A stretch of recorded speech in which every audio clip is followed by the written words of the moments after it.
Times are weird, so on this week's Audiobook Club, we're meant to be reviewing and recommending The History of Modern Britain by Andrew Marr.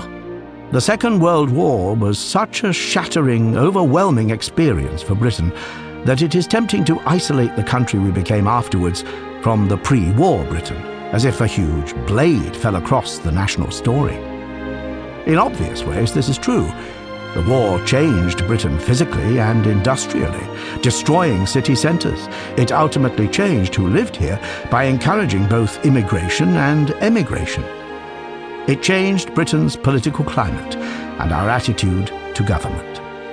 It even changed, through a subsequent jump in the birth rate, relations between the generations. Yet in other ways, post-war Britain was simply a continuation of the Britain of the 30s. When it was all over, and before Churchill was voted out of power, the Parliament of 1945 was the same one elected in 1935, a Commons frozen from another time. Hello, I'm Steve Phillips and welcome to another episode of Audiobook Club, and joining me on a trip down British memory lane, it's Matt Layton. Hello, Steve. Hello, Matt. Now, question here. I recognise the book, but not necessarily the voice. Yes. A bit more fundamental problem than that, Steve. Oh, really? Okay. Yeah, I haven't done my homework. You haven't done your homework? No, the dog ate my homework.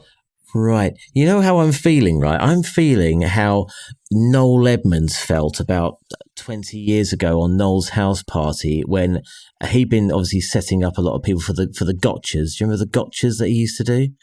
This was a practical joke style thing. Yeah, it was a practical joke style thing where they take a celebrity and they play horrible practical jokes and make a fool out of them. And then Noel had it done to him on the last episode of the series, and that's how I'm feeling right now. I'll be straight up front. It's a very niche reference. It's all I've got in the locker, though.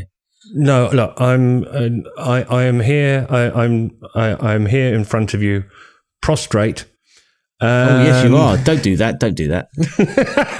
Prostate. I'm prostate in front of you. That's a way. I'm winking. I can see. And I'm really sorry. I'm very glad that I got a chance to begin listening to A History of Modern Britain by Andrew Marr. I feel it is an important piece of work.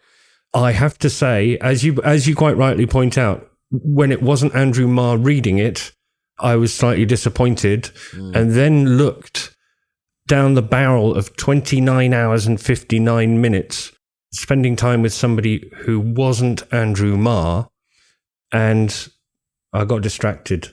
I went off and I did other things. But you and I are going to talk about, you don't know about this yet. I've warned you that something's coming, but you and I are about to make the best episode of Audiobook Club ever, I promise. We're about to talk about something that is very dear to both of our hearts. Okay. But before we do that, let's do the cheat notes on A History of Modern Britain. And it actually feeds into what we're going to be talking about. So we'll start as usual with the author, Andrew Marr, or indeed Andrew William Stevenson Marr, is a British journalist and broadcaster. In 2000, he became the editor of BBC, the political editor of BBC News. Now, we had Jeff White on the show recently, doing something about the Lazarus heist. He was a guest on the show, and we were talking to him about working for the BBC.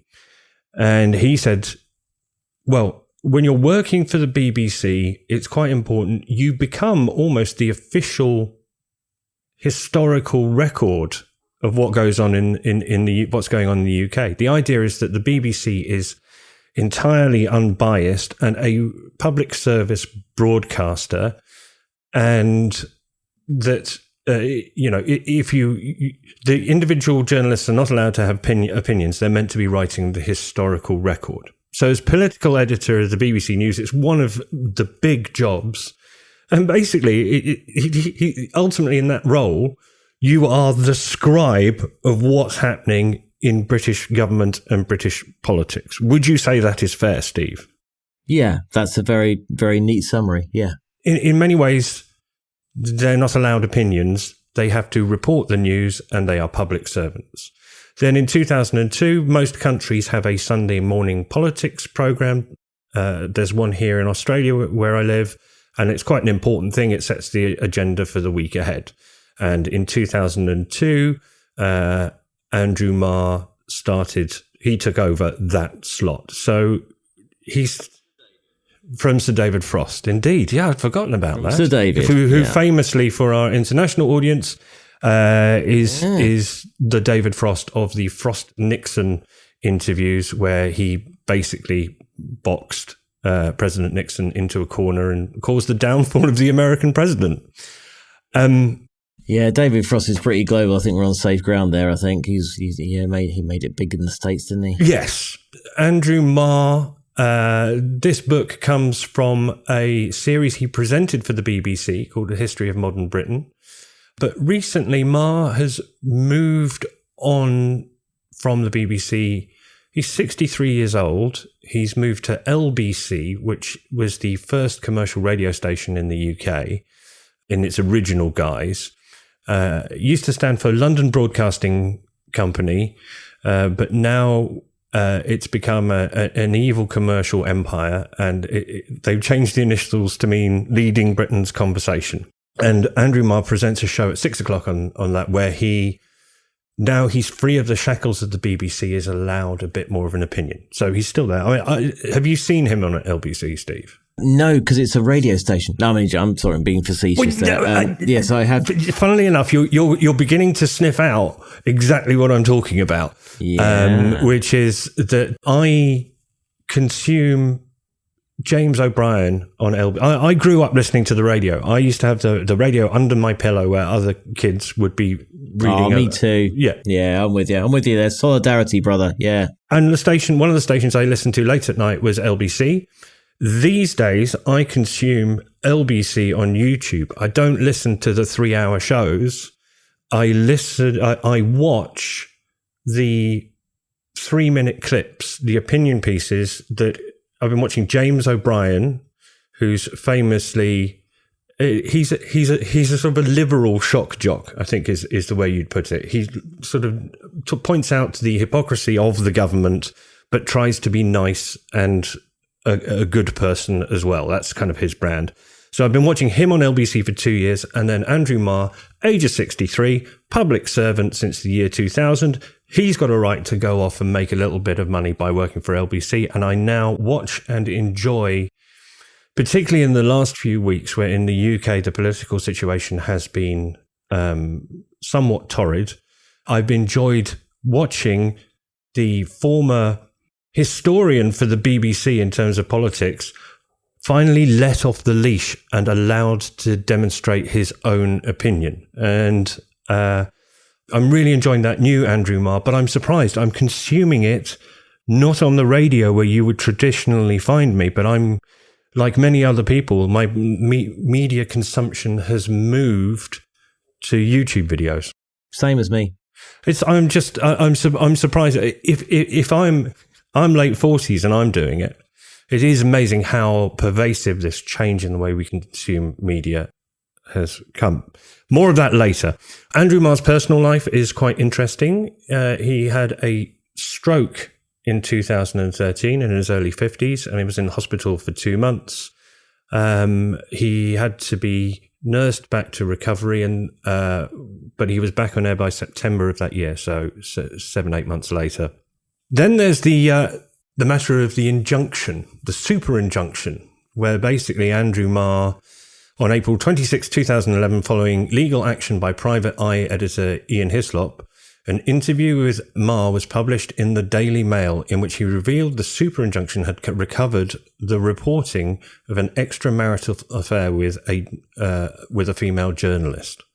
Quite interesting, this. There was also a bit afterwards where he was rumoured to have fathered a child by said female journalist, and that was later categorically proven to be false. But my personal connection, you asked me what my angle on this one was, and I said to you underneath, said affair happened in the building where I used to live, the flat in London that you've been in, indeed in the room above my living room. Oh, so you were like Alf Garnett with your broomstick banging on the ceiling. And the answer is no. I was. We were in flat. We were in the flat directly beneath that. Didn't have a clue that it was going on. Never saw him. Would have said hello if I did. But I can now reveal to you that Andrew Marr categorically did not father a child in the flat above ours back in London. Well, you would have known something. You would have known something. I mean, you've got a keen ear, you know. I mean, I've always said that. You've got a keen ear. And you would have had, the whole beer glass against the wall business that you can do, to see what's going on in the next room. I imagine you had like some sort of telescopic long beer glass that goes to ceilings. And my bat, I don't need that. I've got bat dar. But yes, I think we've skirted the edge of libel law now enough. Let's get back to his book. The book, we're not covered by any lawyers at all here. Actually, we have to look at the edit. It's all right. I've thought it out carefully. We should be okay. Remember, I can categorically state that Andrew Marr did not father a child. That's what I'm saying. This was initially supposed to be a review of the history of modern Britain. Yeah, well, in many ways, it still is, Steve. It still is in a very roundabout way. So the book is a history of modern Britain. It was written in 2008. It goes from basically the first his key date is a date in 1940. During the Second World War, and how the country changed and went through, the post-war years, the baby boom, Thatcher in the 80s, Tony Blair, and into austerity.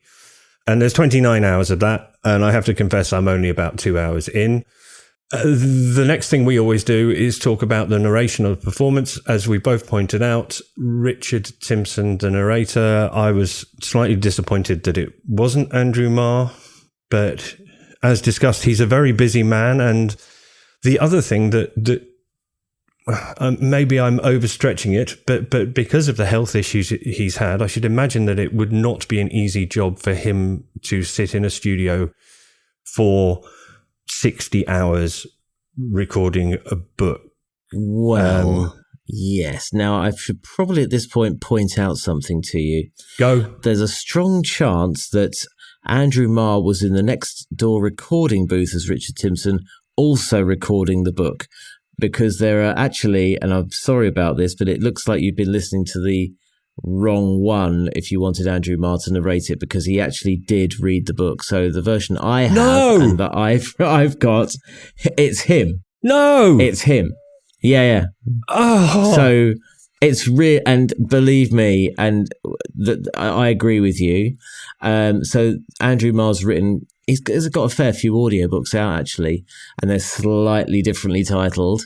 And I must admit, my heart did sink when I heard the foreword from Andrew Marr, and he utters the words, "And now here's someone else to read the book." I'm like you. I kind of sort of went. I love how he writes. I think he's so accessible. But him performing his own words is really, really good, because he's got that style. So hold on, hold on. So you're saying that you've got a version of the book where he reads the introduction. He doesn't read the introduction in the copy that I've got. Does he not? I'll tell you what I can do at this point.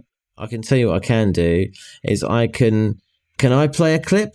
Can I play a clip back to you? Yeah. It's going to be a bit rude. It's going to be a bit rudimentary, this, because I'm literally going to play it from my phone, so it's not the audio quality, but it's just to prove. Here we go. And as aggressive as ever about the quality of journalism, Campbell then left Downing Street.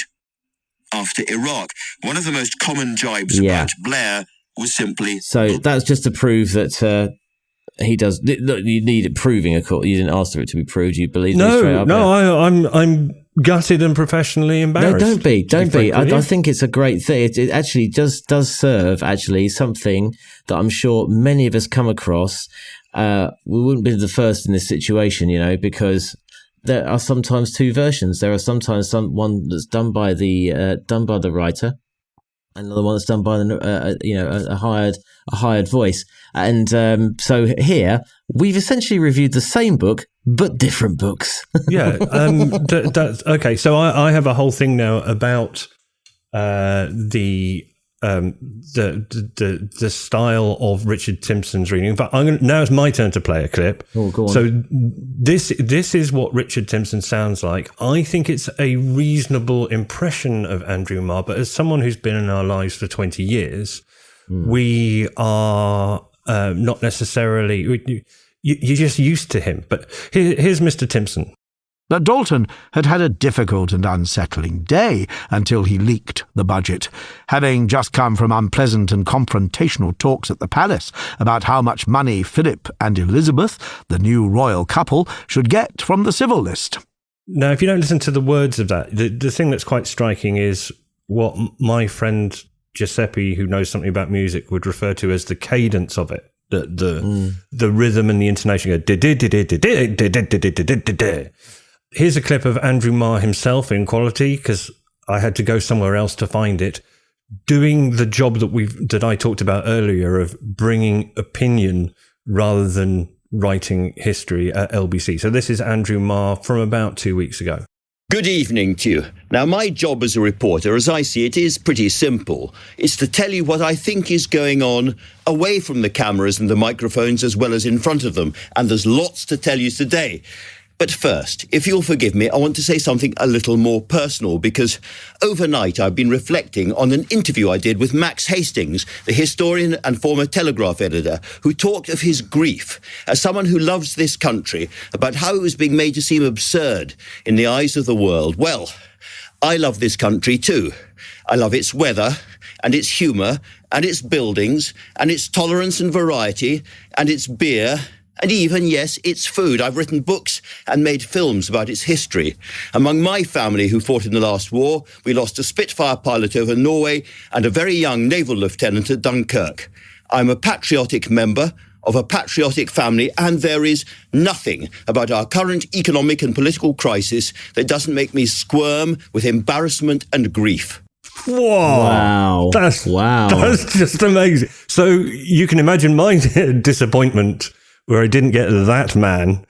I got Richard Timson, a reasonable impression. He's adopted the rhythms of Andrew Marr's speech and the emphasis, and he's a similar accented person, even though he sounds a bit more like an actor, but it wasn't that. I'm almost tempted to play that again. It's such a good minute of radio. I think that's fantastic. It is. I mean, I haven't heard that before, and so I think what we're saying is that if you hire, and it's not personal to Richard Timson here at all. This could be anyone else. It wasn't Bill.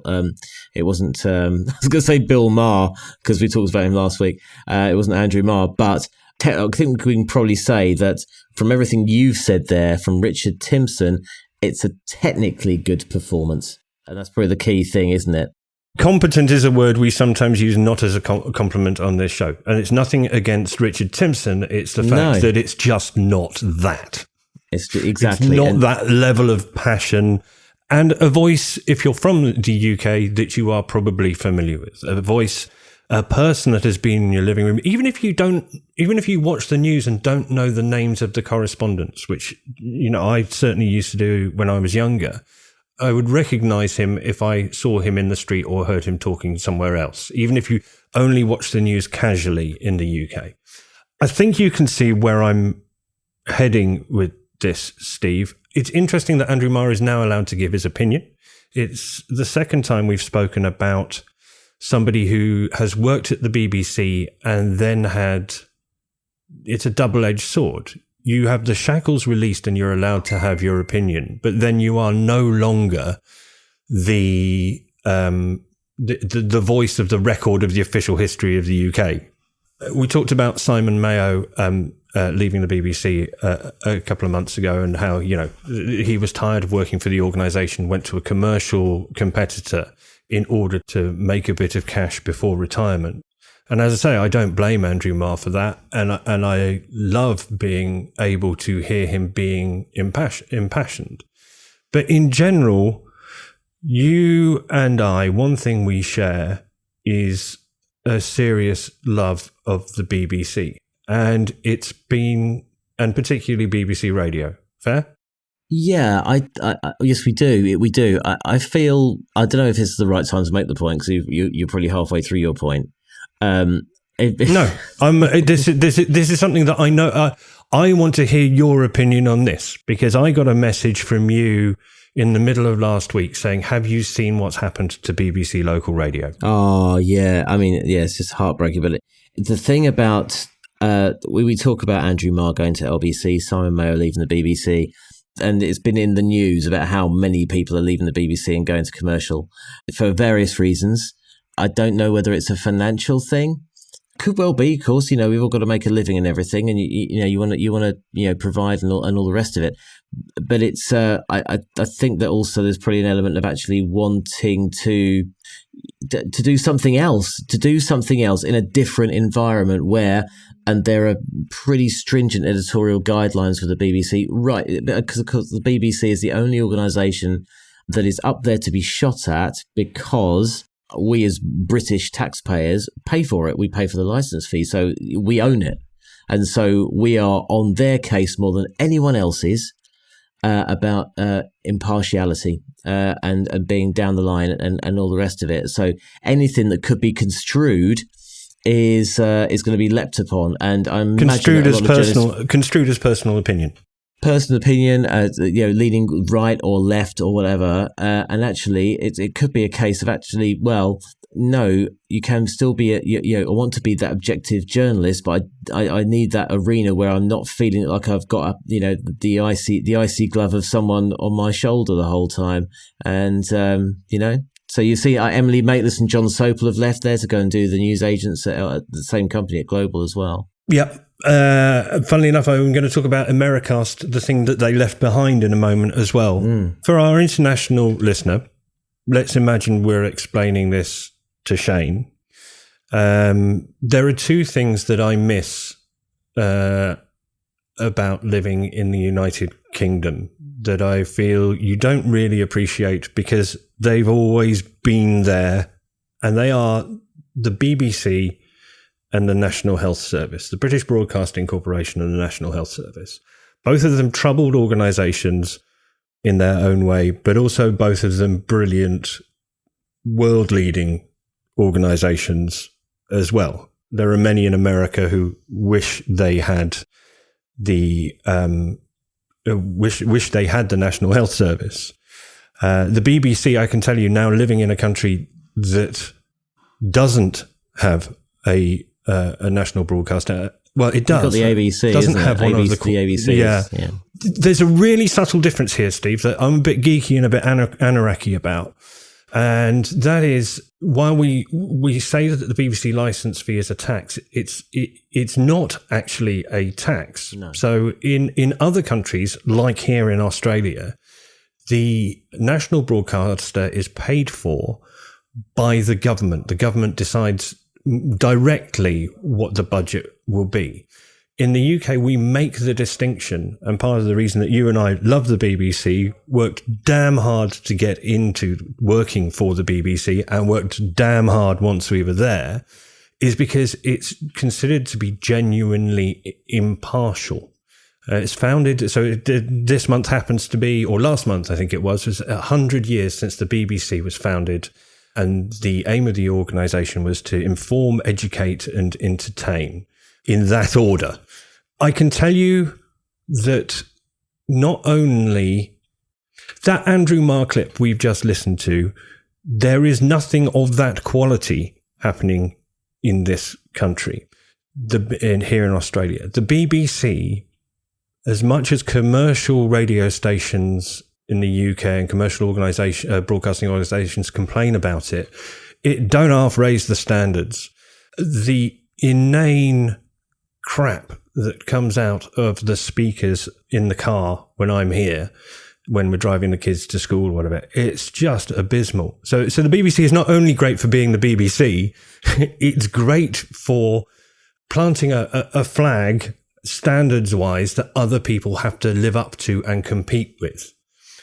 I miss having the BBC. I think, again, like the NHS, we take it for granted. I've got to pay $100 if I want to go and see a GP over here. And again, another thing the organisations have is that they are probably not sustainable.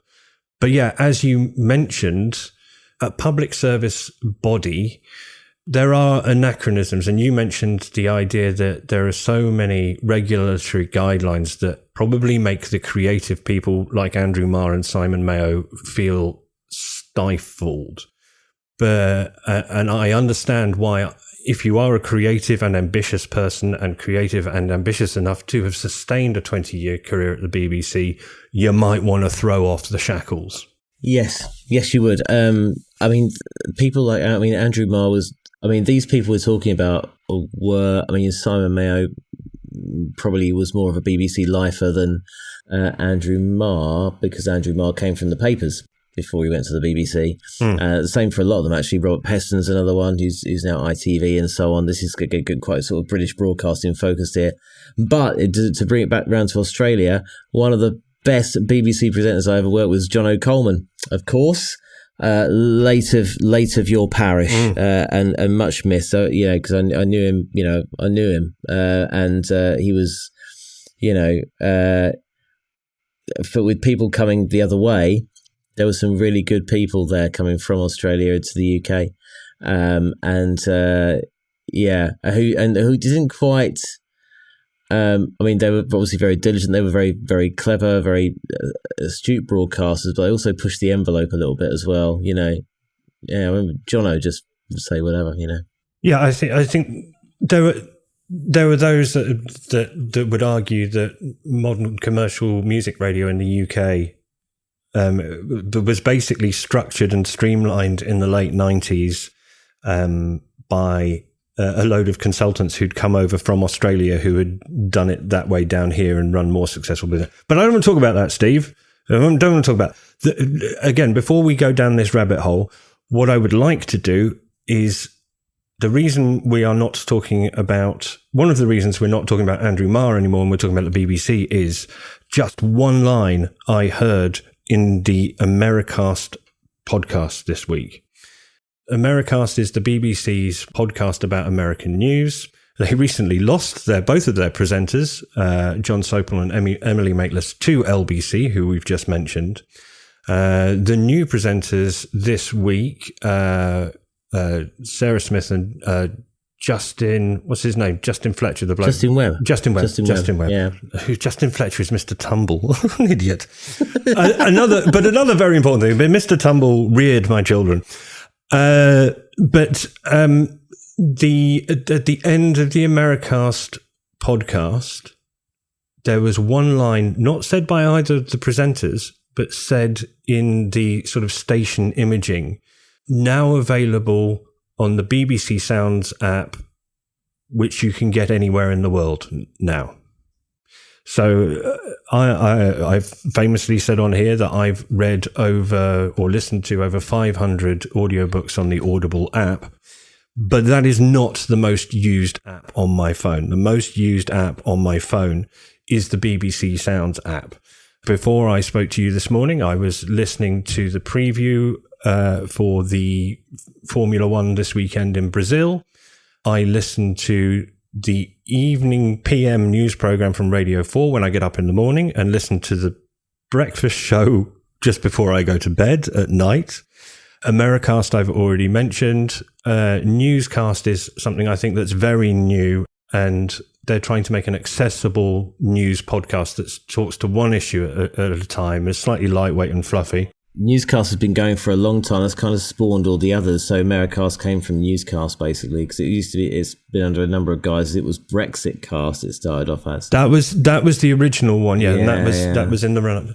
But these things are brilliant. I also have to say I only listen to one music program at the moment.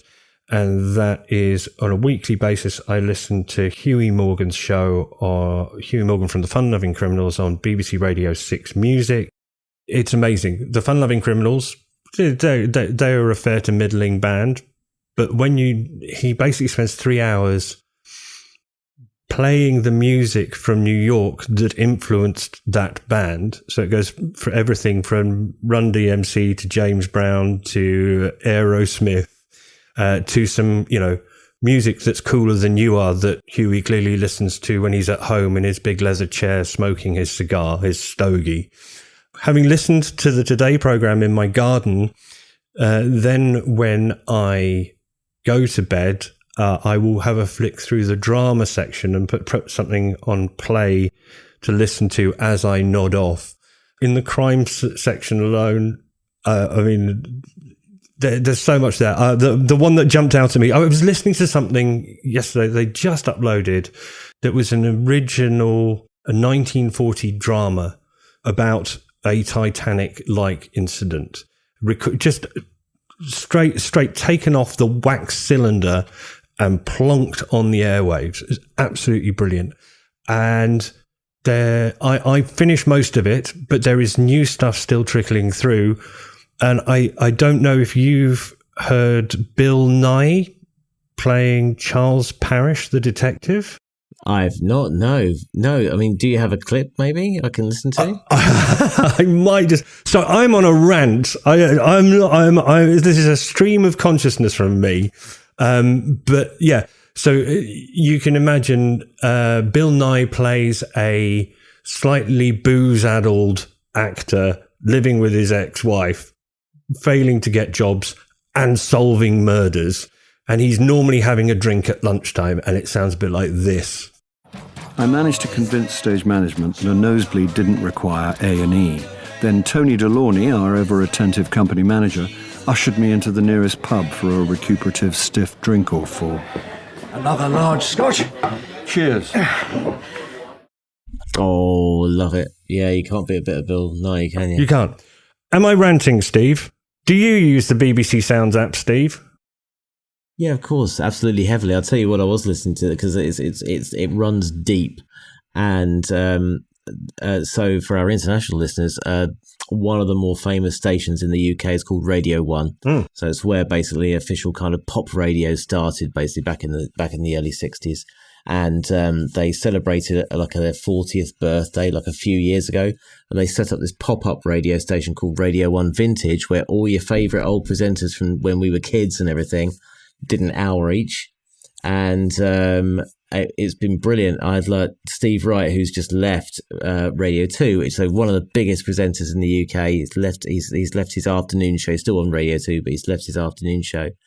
Just listening back to all the things he used to do when I was a kid, like on Radio 1, like when it was all hip and happening, all the characters he used to do. So yeah, so I've been listening to that. There's Tunnel 29 as well. So for dragging it slowly back to audiobook style stuff, Tunnel 29 is an amazing audio documentary focusing on this one guy, but a group of people who tunneled out of East Germany to the west, and this one guy who tunneled back to rescue loads more people, and it's all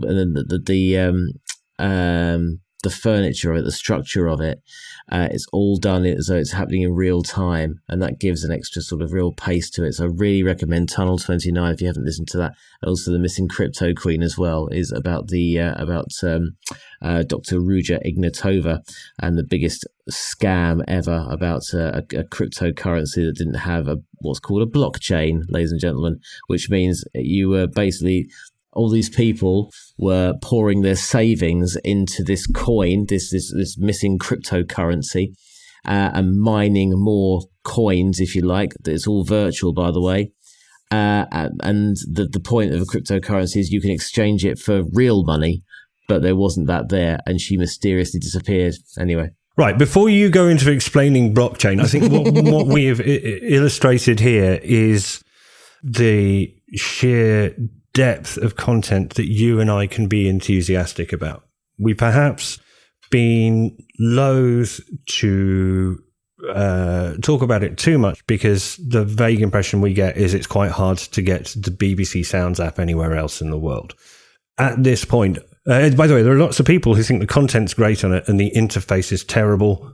I don't mind the interface. As a techie person, Steve, is the app all right for you? Yeah, no, I love it. I mean, I'm really pleased. No, someone was someone was whinging to me about it the other day. I went, "What are you on about?" I like the idea of being able to find. Actually, when I have it on the car, there's a button on the in the car. So when you just before you set off, it just says unmissable sounds, and it just plays you just random stuff you would have listened to. And I found so much great stuff just by hitting that random button, and they just sort of chuck stuff on it. I like that sort of thing. I think, sort of a shuffle button. I think there's a thing here. I think there's something that we, if there's a difficulty with the interface, it's reflected by the conversation that you and I are having at the moment. We're both kind of spewing enthusiastically about different things we've listened to on BBC Sounds. So maybe, and this is a notes from the margin bit, maybe you and This is a note from the whole podcast has been a note from the margin. Sidebar. Yes. Half an hour ago, we started to review a history of modern Britain. Yeah. And then we moved on, and I hope our passion and enthusiasm for the BBC as an organisation and for the content that they produce, the variety of the content that they produce, the quality of their world-leading quality of the content produced is something that you and I have always been passionate about. So I think from time to time, we should be proponents of BBC Sounds for an international market. I think my perspective, as I say, most of the time, me living in Australia is a pain in our backside. But in cases like this, I realise how lucky we British people are to have the BBC, to have the BBC Sounds app, where perhaps the main difficulty of navigating it is that there's so much content on there. And maybe as part of what we do, we should explore a bit of BBC Sounds every week. By the way, here's a question for you. Have you got a conventional radio in your house? I have a digital radio to my right. Is that all right? Okay. And what about the kitchen? Yep, I have a digital radio in the kitchen that also picks up FM and medium wave. Okay. And the bathroom? Lord, no, that's not a place for the condensation will get inside the insides, wouldn't it? It'll corrode. No, I don't know. No, but I used to have a radio set in every house, in every room of the house. And in our new house, I don't have a radio anymore. What? I consume LBC on YouTube, and I listen to the BBC on the BBC, the walled garden of the BBC Sounds app. And I think, as I say, you and I both grew up listening to the BBC and the commercial stations that had to work hard to compete for audience against them. And just the way we've consumed these things has changed so much. And there's a thing out there where there's lots of stuff that I would like to introduce to an audience that it hasn't heard it before, and also find out what they think of it. So we need to expand maybe the premise of AudioBookClub, because this will go beyond audiobooks, won't it, of course? Yes. Now, there's a rumour doing the rounds that somebody wants to change the name of AudioBookClub. Well, although my suggestion probably won't fit the parameters now, but I mean, I'll just one more thing, if I may, on BBC Sounds. Of course, Steve. This is why I brought it up, because I love hearing you talk about the BBC. Yeah. One thing about it, and to bring it right back round to what we do on this podcast, is you've got quite possibly the original audiobook format, which was book at bedtime on Radio 4. Mm-hmm. So, the idea of audiobooks, all we hear primarily is audible. And so absolutely we should, and this is something I've been sort of dropping in for the last few weeks, but we haven't got round to doing it. There are other platforms out there, platforms that are maybe sort of having different kinds of genres, new writers, self-publishing, all this kind of stuff, There's one, so BBC Sounds falls into this category of actually you can't get it on Audible, you can get it on BBC Sounds. There's another one as well called Spiracle as well, which I probably joined about a month or so ago. How's that going? I've not tried it yet. I wanted to do it specifically for this show, and I wanted to talk to someone from Spiracle. I want to see if we can get someone from Spiracle on there to explain what makes Spiracle different to Audible. It's obviously a much smaller outfit. There's no app. There's a web app. So is that a good thing, bad thing? You can't download, really, I'm guessing. But anyway, but that's another one we should try. And if anyone knows of any other platforms out there that we should, Big Finish is another one, the Big Finish app. Yeah. You know, they're constantly pumping out dramas and so on. So anything else, you know, let's just suck it all up and spew it all out with recommendations. I think that's a great idea. Now, listen, we've overrun a little bit this morning. We have. I've got to dash and you've got to go to bed. So should we do Spiracle next week?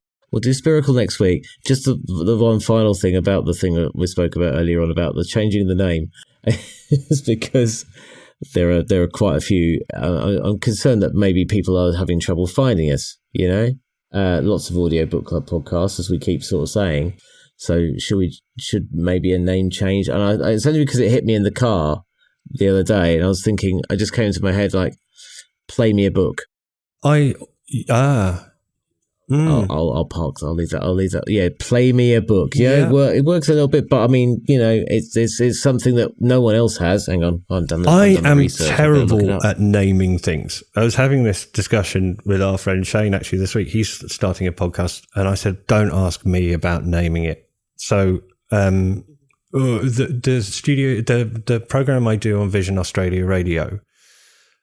Every other show on the station is called things like Talking Vision and Eyesight, and I go, can I just have a show that doesn't have an eyesight pun in the title? You know, it's a show.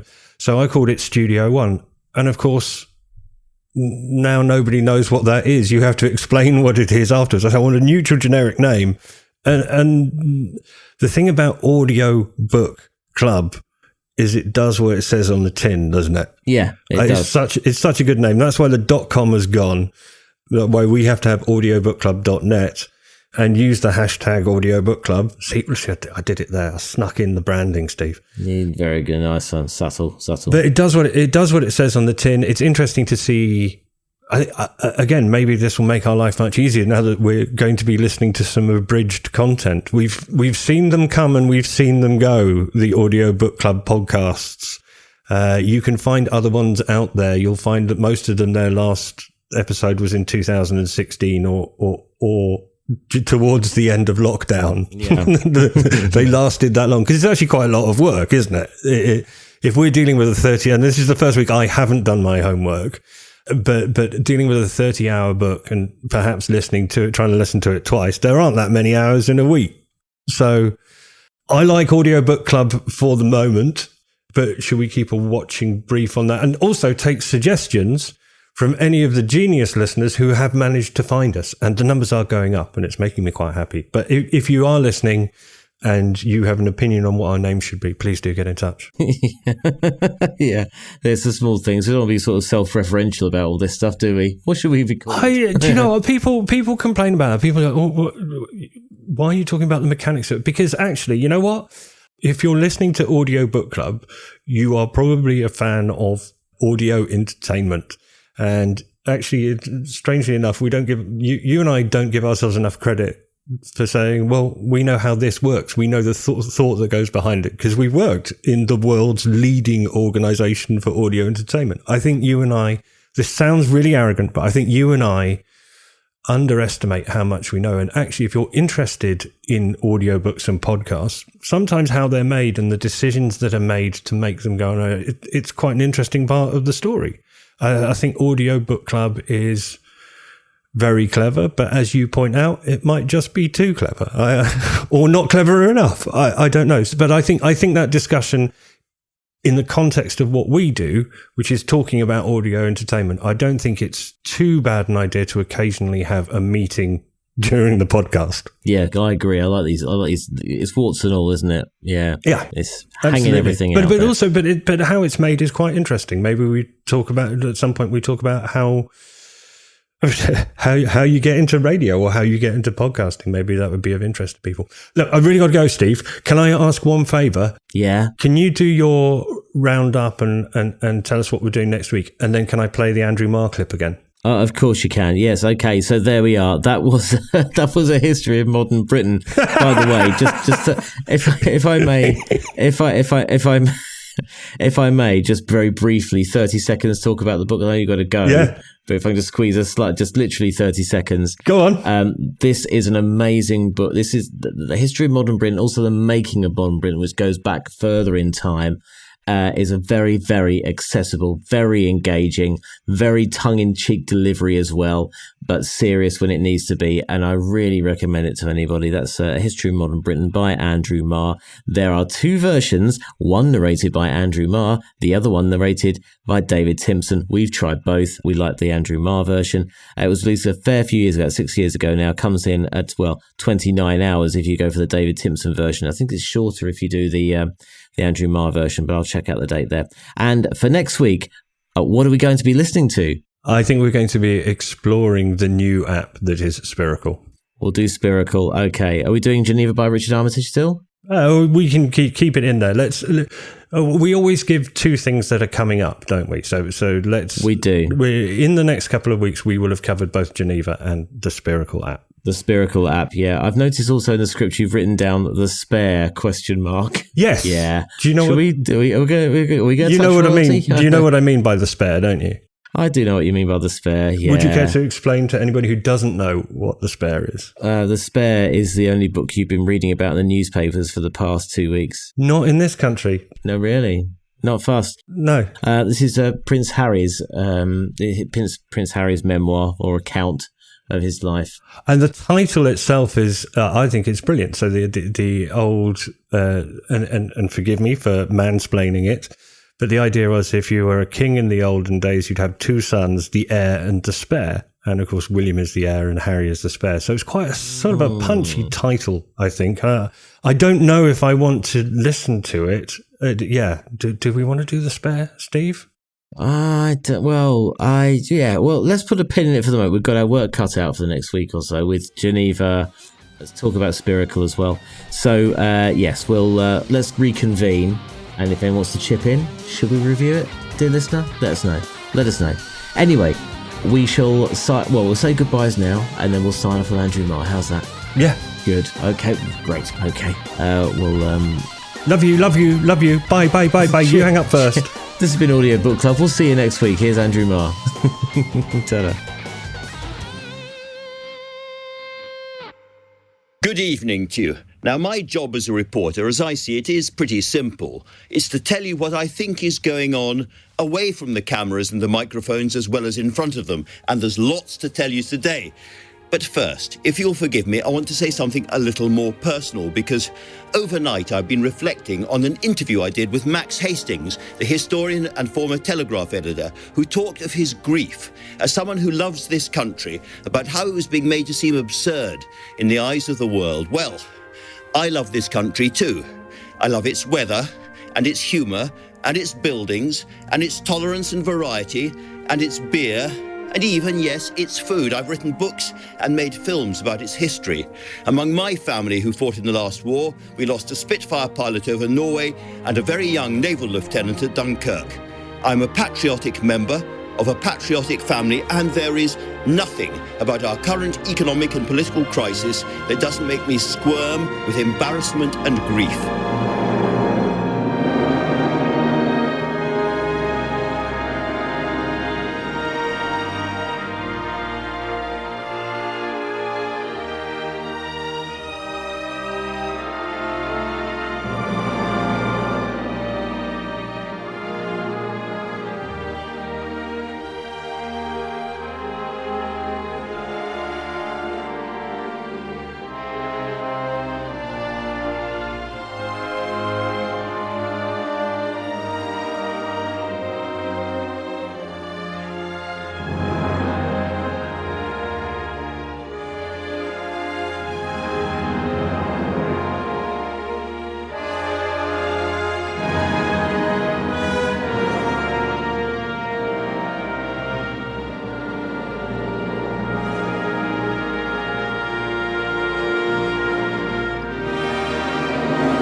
AI agents are everywhere, automating tasks and making decisions at machine speed. But agents make mistakes. Just one rogue agent can do big damage before you even notice. Rubrik Agent Cloud is the only platform that helps you monitor agents, set guardrails, and rewind mistakes, so you can unleash agents, not risk. Accelerate your AI transformation at Rubrik.com. That's RUBRIK.com.